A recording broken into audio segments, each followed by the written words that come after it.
প্রবাসীরা কি পরিমাণে কষ্ট করে।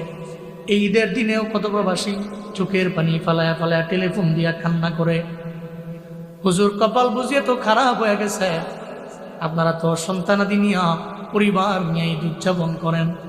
জীবিকা নির্বাহের তাগিদে আজকে 4 বছর হয়ে গেছে, মধ্যপ্রাচ্যে আইলাম, এখানে আমার ছেলে নেই, মেয়ে নাই, পরিবার নাই, মা নাই, বাবা নাই, কেউ নাই, আমি বড় একা একা হয়ে গেছি। আমি চাইলেও তো আমার পরিবার নিয়ে আমি ঈদ উদযাপন করতে পারি না। বছর বেড়ে গেলে একবার ঈদ আসে, আমি আমার পরিবার পাই না। মনে রাখবা, এই সমস্ত প্রবাসীরা যে পরিমাণে কষ্ট করে, এরা যে পরিমাণে শ্রম দেয়, সাবধান তুমি তোমার বাবার কাছে এমন আবদার জানাইও না যেটা বাবার প্রতি বড় জুলুম হয়ে যাবে। বরং এদের সম্মান করো, রিমিটেড যোদ্ধাদের সম্মান করতে শিখো। কিন্তু আমার দেশের মানুষেরা হয়তো এখন একটু মোটামুটি ভালো হয়েছে, উন্নত লেভেলে, আমি আশা করি আরও উন্নত লেভেলে যাবে। বাংলাদেশের রিমিটেড যোদ্ধারা এরা দুবাই এয়ারপোর্টে যেই পরিমাণে সম্মান পায়, সৌদি আরবের জেদ্দা এয়ারপোর্টে সম্মান পায়, রিয়াদ এয়ারপোর্টে যেই পরিমাণ সম্মান পায়, দাম্মাম এয়ারপোর্টে যেই পরিমাণ সম্মান পায়, বাহরাইন এয়ারপোর্টে যেই পরিমাণ সম্মান পায়, আমার বাংলাদেশের রিমিটেড যোদ্ধারা বাংলাদেশ এয়ারপোর্টে এত পরিমাণে সম্মান পায় না। কর্মচারীদেরকে বলতে লাগলো, কর্মচারীরা এবার পাথর দিয়ে আঘাত করো। যখন পাথর দিয়ে আঘাত করতে লাগলো, বিবি আসিয়া তো গর্তের মধ্যে দাঁড়ায় আছে। একটা পর্যায়ে গর্তের মধ্যে দাঁড়ায় আছে, ওই গর্তের মধ্যে হাতে মারে, গলায় মারে, বিভিন্ন শরীরের অংশে মারে। বিবি আসিয়ার দেহ ফেটে রক্ত যখন বের হয়ে যায়, বিবি আসিয়াকে, মওলা রে, ফেরাউন আমারে মারে, তবে আমি ফেরাউনের রব বলতে রাজি না। তোমার এমন প্রেমে আমি পইরা গেলাম, তোমার এমন ভালোবাসায় আমি পইরা গেলাম, তোমার তাওহীদের বাণী আমার কাছে এত পরিমাণে মধুময়, জমিনের সমস্ত শত্রুরা, দুশ্মনেরা যদি আমাকে মারতে আরম্ভ করে, আমি এদের প্রহারকে প্রায়োরিটি দিতে পারি না, কারণ তোমার প্রেমে আমি পরিপূর্ণ মজে গেলাম, তোমার ভালোবাসায় আমি পরিপূর্ণ মজে গেলাম। আল্লাহ কয়, এই বিবি আসিয়া, চিন্তা নাই, আমি আল্লাহ তো ওয়াদাবদ্ধ, ফাযকুরুনি আযকুরুকুম, তুমি আমারে ডাকলা, আমিও তোমারে ডাকবো, তুমি আমাকে স্মরণ করলা, আমিও তোমাকে স্মরণ করব। একটা যে মাথা বরাবর যখন একটা আঘাত করলো পাথরের মাধ্যমে, মাথাটা ফেটে খান খান হয়ে রক্তে পুরা বডিটাই রঞ্জিত হয়ে গেল।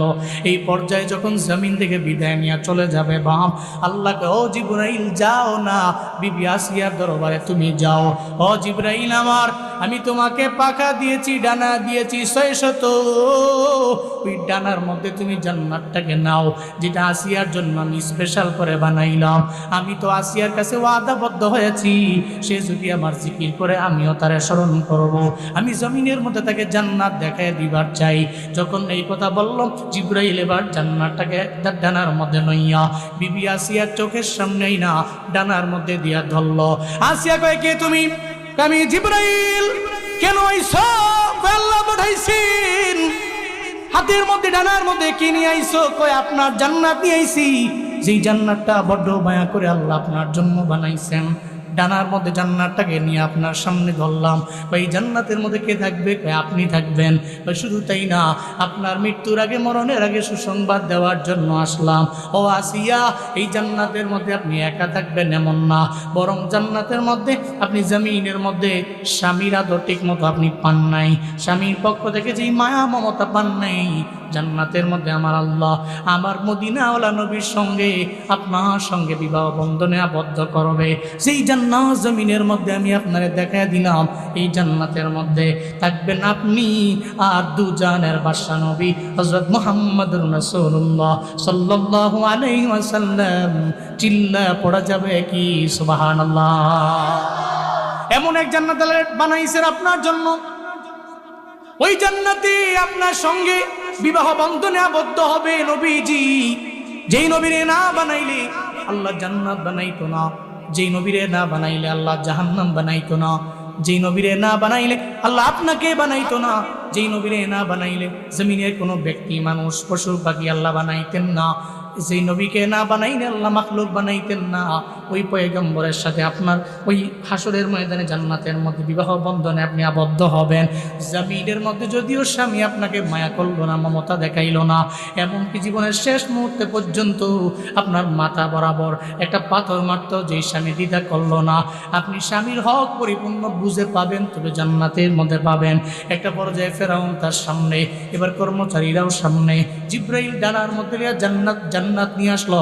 এটা তো ফেরাউনও বোঝে না, ফেরাউনের চেলাফেলা কর্মচারীরাও বুঝে, এরা কেউ বুঝে না। যতই আঘাত করে, একটা পর্যায়ে বিবি আসিয়া চেহারার মধ্যে হাসি দেখা যায়, চোখের মধ্যে মুখের মধ্যে একটা হাসির ভাব দেখা যায়। ফেরাউন কয়, কিরে এত মারি, এত প্রহার করলাম, এত আঘাত করলাম, এরপরেও কেন সে কাঁদে না, কেন সে মুসকি মুসকি আসে? যখন ফেরাউন কয়, এই আসিয়া তোমার এত মারলাম, কেন তুমি আসো? আসিয়া কয়, আমার চিন্তা নেই, জি মাওলার জিকির করছি রে ফেরাউন, ওই মাওলাও তো আমার ডাকছে, ওই মাওলাও তো আমাকে আখেরাতে যেই জান্নাত আমাকে দিবেন, ওই জান্নাতের ব্যাপারে যে আমার সাথে আমার মাওলা ওয়াদাবদ্ধ হয়েছেন, আখেরাতে আমি মরণের পরে যেই জান্নাতটা পাবো, ওই জান্নাত আমি দেখে ফেলেছি। এই জন্য আমি কান্না করতে পারি না, আমি কান্নাও করি না, কারণ আমার মরণ বরণ হতে দেরি হয়ে যাবে, জান্নাতে যাইতে আমার দেরি হবে না। চিল্লে আল্লাহু আকবার। আতিনা ফি দারে দুনিয়া না হাসান, আতিনা ফি দারে উকবা না হাসান, ইয়া গিয়াসল মুস্তাগীসি নাহদিনা লফদিকারা বিল উলুমে ওয়াল গিনা, হর গরিদে নেক তু তৈয়ার হ্যায়, जुन्ना मंगे उस्त तू बेजारो है। তাহলে আমার মাওলা ওয়াদাবদ্ধ জিকির যদি আমি আল্লাহর করি, আল্লাহ তো আমারে ডাকবে, আমি আল্লাহরে ডাকলে আমার মাওলা আমারে স্মরণ করবে। এজন্য চলার পথে জিকির চলবে কার? আরো জোরে বলেন কার? এই রিজিকের টানে আপনি পাগলের মতো হয়ে গেলেন, হারামের দিকে দৌড়ান, অবৈধ টাকা ইনকামের জন্য দৌড়ান, দুর্নীতি করে মানুষের কাছ থেকে টাকা নেওয়ার প্ল্যান করে আপনি আগে যান। আল্লাহ কয়, বান্দা আমি আল্লাহ তো তোমার রিজিক দাতা, আমি আল্লাহ তোর এমন মালিক, তুমি চাইলেও তো রিজিক আমার দরবারে চাইতে পারো। তুই শুধু আমার ডাকার মতো 5 ওয়াক্ত নামাজে তুমি দৌড়ায়া যাও। তুমি যদি রবের দরবারে মুনাজাত ধরে তাহাজ্জুদের টাইমে আল্লাহর দরবারে বলো, 5 ওয়াক্ত নামাজের পরে তুমি মুসল্লার মধ্যে বৈশা সিজদার মধ্যে যায় রবের দরবারে বলতে পারলা, নফল নামাজে সিজদায় গিয়ে রবের দরবারে বেশি বেশি যদি বলো, মাওলা রে আমার রিজিক দরকার, তবে হারাম হয়েতে আমি চাই না, হালাল হয়েতে প্রয়োজন। আমার মাওলা কয়ে, যা যা, রিজিকের চাবি কাঠি তুমি মাওলার হাতে, আমি আল্লাহ তো ওয়াদাবদ্ধ, চাইতে দেরি হয়ে যাবে, আমি আল্লাহ দিতে দেরি করব না, পড়া যাবে কি সুবহানাল্লাহ।